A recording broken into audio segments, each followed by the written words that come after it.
Mga kaipe friends, dahil Holy Week ngayon, gagawa tayo ng binignit kung tawagin sa Bisaya, binignit.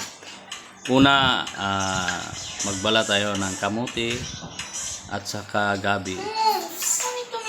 Tapos, yan, mamaya hiwa-hiwain natin yan.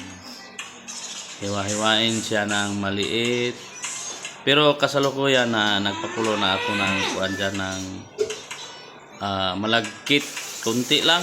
Isang kuan lang na malagkit.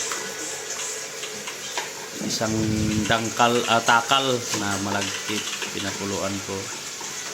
Para lumambot siya ng lumambot. At haluan ng gabi at sa kamuti saging. Yan.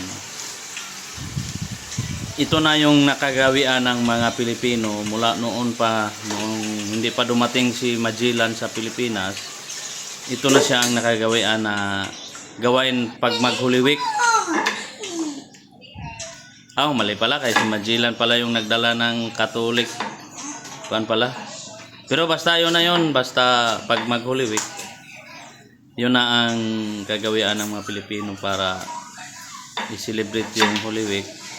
Hindi kakain ng karne, so magluto na lang ng mga pagkaing bukid, mga root crop. Ito na, yan. Nakahiwa na yung kamote at sa gabi.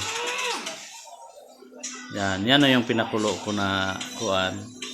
Malambot na yan, parang kuan. Tapos mayroon ng sagu.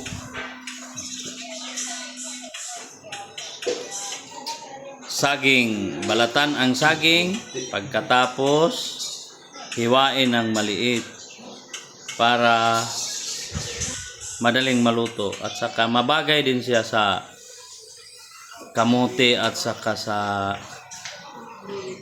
kuana. Ganun parehas ang liit niya. Yan. Hiwa-hiwain lang siya ng maliit. At segregate siya. Pagsamahin na lang yan. Wala nang kuan. Mekos-mekos na siya. Pag lagay doon sa kaldero, sama-sama na. Para sabay-sabay na siya maluto. Parehas lang yung ano dyan. Yan. Pag lagay sa kaldero, mekos-mekos. Yan, habang kumukulo ang yan, nandoon na. Mabilis lang. Nandoon na siya. Hinukay, yan. Mekos-mekos, mekos-mekos. Okay. Lagyan ng gata. May gata na yan. Automatic. Hindi kasi nabidyohan Yung videographer ko nakatulog man sa paghihintay sa kaya nung inilagay yung gata at saka yung kuan, hindi na isama. Hindi na bidyohan, pero okay lang yan. At least, kasalukuyan ng kuan, nilagyan ng yan, luto na. Kain na tayo, mga kapatid.